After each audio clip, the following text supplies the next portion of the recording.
It's been a while since I've shared a takeaway from a book that I'm reading. I think a lot of you know that I read a book a month, 12 books a year. Right now, the book of the month is How Are You Really by Jenna Kutcher. And there's a lot I like about this book. I'm almost done with it. But one of the things that stood out in this book was there's a section where Jenna talks about listening to yourself and recognizing your voice versus the voices of others. And I wrote about that in my second book, The 6 Habits of Powerful People, this importance of, hey, it's not that you want to shut out other voices.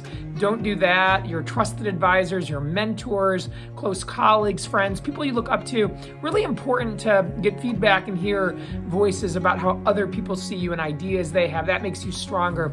But it's really important that as you do that, you figure out what voices to tune out and to drown out, and which ones really don't align with the direction that you're heading. And I gotta be honest, that's hard to do, especially if it's a voice that we've been accustomed to listening to. Maybe it's the voice of a parent, maybe it's the voice of a close friend. And as our lives evolve and we change, we start realizing, I don't share values or beliefs or goals with that person anymore. And so even though I've counted on them in the past to advise me and guide me and influence me, that's not really what my heart is now telling me is important and what I want to do. And so figuring out, what voice out of all the voices I'm hearing in my head, what voice is mine, like truly natively mine, versus what voices and what thoughts am I having that come from other people.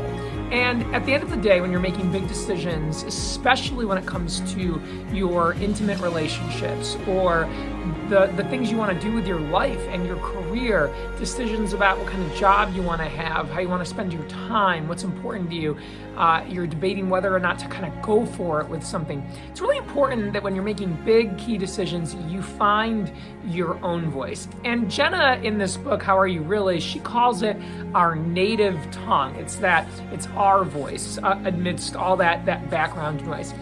And one of the things, this is an anecdote from this book that I thought was so cool, was she says, I have a friend who my friend says, I can always tell when I'm not listening to my native voice, or I can always tell when this voice isn't mine, because my real voice, my native tongue, would never use the word should. It doesn't tell me you should do this or you should do that. That's not how I talk to myself. And so when I'm hearing somebody or one of my voices say, you should really do this, I always can recognize, oh, wait a minute, that's not me. That didn't come from me. That came from somewhere else.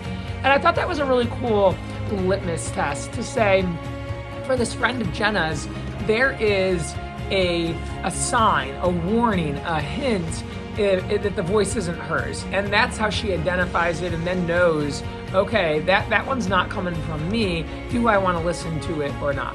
I think one of the points that Jenna is really ultimately making in the book is that as you listen to other voices and bring them into the fold and consider them, you never lose sight of your own. And so if something's not feeling right or sounding right to you, or you're saying, gee, I just don't know, getting back to your voice is one of the most important things you can do, because that's the voice that should carry a little more weight than all the other voices. At the end of the day, you have one life, you're the main character in it, and it's really important that you can sleep with your decisions at night and be proud of yourself. So that's from How Are You Really? Jenna Kutcher, loving this book. I think it's a good one. And with that, I hope everybody makes a great day and finds their own voice today.